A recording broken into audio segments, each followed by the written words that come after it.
പുതിയൊരു വീഡിയോയിലേക്ക് എല്ലാവർക്കും സ്വാഗതം.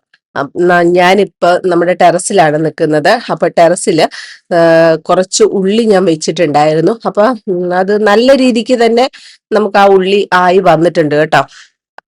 ഇതിനു മുന്നവും നമ്മൾ ഉള്ളി കൃഷി ചെയ്യുന്ന ഉള്ളി വെക്കുന്ന വീഡിയോ ഇട്ടിട്ടുണ്ടായിരുന്നു.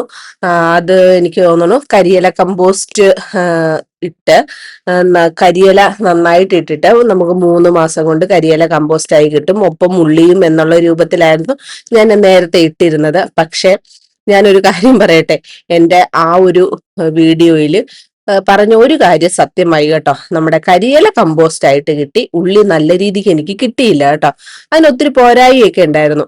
ഞാൻ ഓരോ പ്രാവശ്യവും കൃഷി ചെയ്യുന്നതെന്ന് പറഞ്ഞാൽ നമുക്ക് ഉള്ള സ്ഥലത്ത് ഉള്ളതുപോലെയൊക്കെയാണ് ഞാൻ വെക്കുന്നത്. ഇതിപ്പോ എന്റെ നേരത്തെ ഞാൻ ചീര വെച്ചിരുന്ന ഒരു പാത്രങ്ങളാണ്. അതിനകത്ത് ഞാൻ ഉള്ളി വെച്ചിട്ടുണ്ട്. കിളുത്ത് വരുന്നുണ്ട് കേട്ടോ. അപ്പൊ ഒരാഴ്ചക്കുള്ളിൽ നമ്മുടെ ഈ ചീര വിളവെടുക്കും. അത് കഴിയുമ്പോൾ ഉള്ളി നന്നായിട്ട് കയറിപ്പോരും. നമ്മൾ വീട്ടാവശ്യത്തിനല്ലേ ഉപയോഗിക്കുന്നത്, ഉപയോഗിക്കാനാണല്ലോ നമ്മൾ വെക്കുന്നത്. അപ്പൊ ഇങ്ങനെയൊക്കെയാണ് എൻ്റെ ഒരു കൃഷി രീതികൾ. അപ്പൊ ദേ ഇത് കണ്ടതേ, ഇതൊക്കെ ഞാൻ ഉള്ളി അവിടെ ഇവിടെയൊക്കെ ആയിട്ട് കുഴിച്ചിട്ടേക്കുന്നതാണ്. ഉള്ളി മാത്രമല്ല, ഇഞ്ചിയും ഇങ്ങനെയൊക്കെ അവിടെ ഇവിടെയൊക്കെ ആയിട്ടൊക്കെ കുഴിച്ചിട്ട് നമ്മുടെ ആവശ്യത്തിന് ചെന്ന് നമുക്ക് എടുക്കാമല്ലോ. അങ്ങനെയാണ് പണ്ട് മുതലേ ഞാൻ ചെയ്യുന്ന ഒരു കാര്യങ്ങൾ.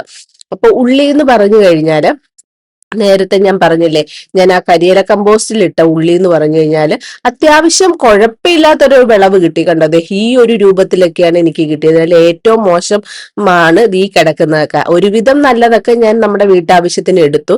എങ്കിലും എനിക്ക് ഇതുവരെ ആ ആ ഒരു വീഡിയോയിൽ കാണിച്ച ഉള്ളി ഞാൻ വെച്ച ആ ഒരു വീഡിയോ കാണിച്ച ആ ഒരു ഇതിൽ വന്നേക്കുന്ന പോലെ മോശം വിളവ് എനിക്ക് ഇന്നുവരെയും വന്നിട്ടില്ല കേട്ടോ. അപ്പൊ അതെനിക്ക് വലിയൊരു പരാജയമായി പോയി. കാര്യം എന്താന്ന് വെച്ചാൽ ഞാൻ നിറച്ചും കരിയില ഇട്ടിട്ട് കുറച്ച് മണ്ണാണ് ഞാൻ ഇട്ടത്. അപ്പൊ ആ ഉള്ളി മോശമായി എന്ന് മനസ്സിലായപ്പോ തന്നെ ഞാൻ അതിൽ ഉള്ളി വിളവെടുത്ത് നോക്കിയപ്പോഴത്തേക്കും എനിക്ക് മനസ്സിലായത്, ഞാൻ ഇട്ട കരിയിലയുടെ മേത്തുകൂടി ഈ ഉള്ളിയുടെ വേരുകൾ ഇങ്ങനെ ഇറങ്ങി ഇറങ്ങി പോയിട്ടുണ്ട് കേട്ടോ. ശരിക്കും പറഞ്ഞാൽ എനിക്ക് തോന്നുന്നു ആദ്യം ഒരു ലെയർ മണ്ണ് ഇട്ടിട്ട് കരിയില ഇട്ടിട്ടൊക്കെ ഇടുവായിരുന്നെങ്കിൽ എനിക്ക് തോന്നുന്നു പിന്നെയും നന്നായിട്ട് കിട്ടിയേനെ. അതിനെന്തോ വളം വലിച്ചെടുക്കാനുള്ള ബുദ്ധിമുട്ട് കൊണ്ട് അങ്ങനെ എന്തോ ആണ് ആ ഉള്ളി കൃഷി എനിക്ക് വമ്പം പരാജയമായി പോയത്. അപ്പൊ ഞാൻ വിചാരിച്ചു, ഇപ്പൊ ചെയ്യുന്നതെന്ന് പറഞ്ഞാൽ അതുപോലെ തന്നെ ഞാൻ കരിയില നിറച്ചിട്ട് മണ്ണിട്ട് വെച്ച ഒരു ഗ്രോ ബാഗ് തന്നെയാണ്. പക്ഷെ ഇതിനകത്ത് നമ്മൾ ചീര വെച്ചിരുന്നു. ചീര 2-3 മാസത്തോളം നമുക്ക് ചീര നിന്നൊരു ഗ്രോ ബാഗാണ്. അപ്പൊ അതിന് അടിയിൽ കിടക്കുന്ന കരിയില എല്ലാം തന്നെ നല്ല രീതിക്ക് കമ്പോസ്റ്റായി മണ്ണ് പോലെ ആയി നിപ്പുണ്ട്. അപ്പൊ അതിനകത്ത് നമുക്ക് ഉള്ളി വെച്ചാൽ എങ്ങനെയാന്ന് നോക്കാന്ന് ഓർത്താണ്. അപ്പൊ ഞാൻ ഈ ഉള്ളി വെക്കുന്നതിന് മുന്നേ ഒരു കാര്യം പ്രത്യേകം പറയാം. ഉള്ളിക്ക് നല്ല രീതിക്ക് നമ്മൾ അടിവളം കൊടുക്കണം കേട്ടോ. അടിവളം നല്ല രീതിക്ക് കൊടുത്താൽ മാത്രമേ നല്ല രീതിക്ക് നമുക്ക് ഉള്ളി ഉണ്ടാവുകയുള്ളൂ. അപ്പൊ ഞാനിപ്പോ വേപ്പ് പിണ്ണാക്കാണ് ഇതിനിട്ട് കൊടുക്കുന്നത്.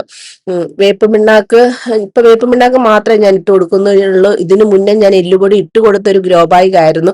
എല്ലുപൊടി എന്നൊക്കെ പറഞ്ഞാലും അതിനകത്ത് നമുക്ക് അതിന്റെ അംശങ്ങളൊക്കെ അതിനകത്ത് ഉണ്ടാകും. അപ്പൊ ഇപ്പൊ ഞാൻ വേപ്പ് പിണ്ണാക്ക് മാത്രമേ ഇട്ട് കൊടുക്കുന്നുള്ളൂ കേട്ടോ. പിന്നെ അടിയിൽ നമ്മുടെ കരിയിലയൊക്കെ ഉണ്ടല്ലോ.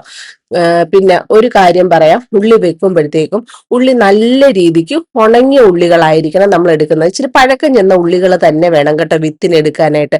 അങ്ങനെയാണെങ്കിൽ മാത്രമേ അത് പെട്ടെന്ന് മുളച്ചു വരികയുള്ളൂ. ഇപ്പം ഇവിടെയൊക്കെ എന്ന് പറഞ്ഞാൽ 5 കിലോ 100 രൂപ, അല്ലെ 6 കിലോ 100 രൂപ എന്നൊക്കെ പറഞ്ഞ് ചില സമയത്ത് നമുക്ക് ഉള്ളി വരും. നോക്കുമ്പോൾ നല്ല വലിയ ഉള്ളികളായിരിക്കും കേട്ടോ. ആ ഉള്ളിയൊക്കെ വെച്ച് കഴിഞ്ഞാൽ ഉണ്ടല്ലോ, 1 മാസം കഴിഞ്ഞാലും അതിന് വേര് പിടിക്കുകയില്ല, മുളയും വരികയില്ല, മേളിലോട്ട് മുളച്ചും വരികയില്ല. അങ്ങനെ വെച്ചൊരു ഉള്ളിയാണ് നമ്മുടെ ആ ഒരു നീല ഡ്രമ്മിനകത്ത് ആദ്യം നിങ്ങൾ കണ്ട ഉള്ളി.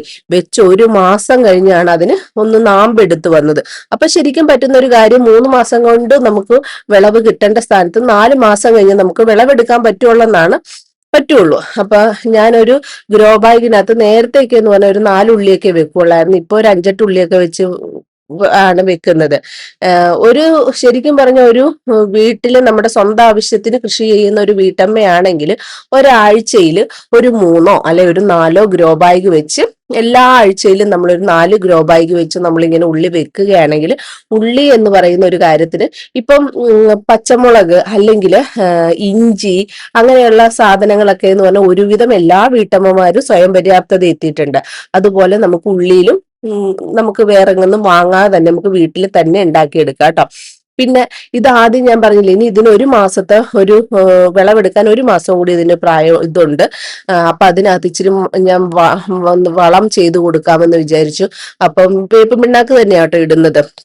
അതിന് ഞാനിങ്ങനെ ഇടയ്ക്ക് ഒരു വാരം പോലെ ഇങ്ങനെ എടുക്കും കേട്ടോ. എടുത്തിട്ട് അതിനകത്താണ് ഞാൻ ശരിക്കും ഇട്ട് കൊടുക്കുന്നത്, വളം ഇട്ട് കൊടുക്കുന്നത്. ശരിക്കും പറഞ്ഞാൽ എൻ്റെ ഈ ഗ്രോ ബാഗിന് ഇതിനകത്ത് ശരിക്കും മണ്ണ് ഇച്ചിരി കൂടിപ്പോയി കേട്ടോ. കാര്യം എന്താന്ന് വെച്ചാൽ ഉള്ളി വെച്ച് കഴിഞ്ഞ് ഞാൻ ഇതിനകത്ത് ശലം കിളുത്ത് കഴിഞ്ഞപ്പോഴത്തേക്കും വളയിട്ടതെന്ന് പറഞ്ഞാൽ നമ്മുടെ വീട്ടിലെ പച്ചക്കറി വേസ്റ്റ് ഒക്കെ ഞാൻ വരുന്നത് മിക്സിയിൽ അടിച്ച് ആ ഒരു ജ്യൂസ് പോലെ ആക്കിയിട്ട് അത് ഒരു പാത്രത്തിൽ മണ്ണ് വെച്ചിട്ടുണ്ട്. ആ മണ്ണിനകത്ത് ഒഴിച്ചൊഴിച്ച് അങ്ങനെ വെച്ചേക്കും. അത് കഴിഞ്ഞ് അത് ആ മണ്ണ് ഉണങ്ങി കഴിയുമ്പോൾ ആ മണ്ണാണ് ഞാൻ മിക്കതും ഇങ്ങനെ കൊണ്ടുവന്ന് ചെടികൾക്കൊക്കെ ഇട്ട് കൊടുക്കുന്നത്. അങ്ങനെ ഞാൻ ഉള്ളിക്കും ആ മണ്ണ് കൊണ്ട് ഇട്ട് കൊടുത്തപ്പോൾ എൻ്റെ ഉള്ളി ഒന്ന് രണ്ടെണ്ണം ശരിക്കും മൂടിപ്പോയി കേട്ടോ. അങ്ങനെ മൂടിയാല് ഒരു പ്രശ്നം എന്നാന്ന് പറഞ്ഞാൽ ആ ഉള്ളിയുടെ അടിയിൽ നല്ല രീതിക്ക് നമുക്ക് ഉള്ളി കിട്ടിയല്ല. ശരിക്കും പറഞ്ഞാൽ ഉള്ളി ഒരു പകുതി ഭാഗത്തോളെ താന്ന് നിൽക്കാവുള്ളൂ. മൊത്തം ഭാഗം അടിയിലോട്ട് കുഴിഞ്ഞു പോയിട്ടുണ്ടെങ്കിൽ നല്ല വിളവ് ആ ഉള്ളിയിൽ നിന്ന് കിട്ടിയല്ല. പിന്നെ അങ്ങനെയുള്ള ഉള്ളികളാണെന്ന് തോന്നുന്നു കൂടുതലും പൂവായി വരുന്നതും. എനിക്ക് ഇതിനു മുന്നം എൻ്റെ ഷോട്ടിലൊക്കെ ഞാൻ ഇട്ടിട്ടുണ്ട്, എൻ്റെ ഉള്ളിപ്പൂവൊക്കെ ഞാൻ ഇട്ടിട്ടുണ്ടെന്നാണ് എനിക്ക് തോന്നുന്നത്. അപ്പം ഇപ്പൊ ഞാൻ കുറച്ച് പ്ലാസ്റ്റിക്കിന്റെ ഇതെടുത്തോണ്ട് വരുന്നത് എന്താന്ന് വെച്ചാല് നമ്മുടെ ഈ വെച്ചിരിക്കുന്ന ഉള്ളി, ഇപ്പൊ മഴക്കാലല്ലേ, അത് വെച്ചേക്കുന്ന അതിന്റെ വളങ്ങളൊന്നും ഒലിച്ചു പോവണ്ട എന്ന് വിചാരിച്ചാണ് ഞാൻ ഈ പ്ലാസ്റ്റിക് വെച്ച് മൂടുന്നത്. പിന്നെ അതുമല്ല കേട്ടോ, എനിക്കറിയാവുന്ന ഒരു കാര്യം, വിത്ത് നമ്മൾ ചീരയായാലും അങ്ങനെ പയറൊക്കെ ആണെങ്കിലും മുളപ്പിക്കാനായിട്ട് വെച്ച് കഴിഞ്ഞാല് ഇവിടെ എല്ലാവരും ചെയ്യുന്ന ഒരു കാര്യം, ഇങ്ങനെ പ്ലാസ്റ്റിക് ഇട്ട് നന്നായിട്ട് മൂടിക്കഴിഞ്ഞാല് ആ മൂടിയിട്ട് അതിലെ മറ്റുള്ള കാര്യങ്ങളൊന്നും എനിക്കറിയില്ല, നല്ല കരുത്തോടു കൂടിയാണ് ആ ചെടികൾ കിളുത്ത് വരുന്നത്. ഇങ്ങനെ നല്ല രീതിക്ക് പൊതിഞ്ഞ് എയർ ഒരു ഇതൊക്കെ ആകുന്ന രൂപത്തിൽ വെക്കുവാണെങ്കിൽ ആ വരുന്ന ചെടികൾക്കിടെ ഇതിനെന്ന് പറഞ്ഞാൽ നല്ല കരുത്തായിരിക്കും. അത് അങ്ങനെയാണ് ഞാൻ ചെയ്യുന്നത്. അതിന്റെ കാര്യങ്ങളൊന്നും എനിക്കറിയില്ല. അപ്പൊ ഞാൻ അങ്ങനെ തന്നെയാണ് ഇപ്പോഴും ചെയ്യുന്നത്.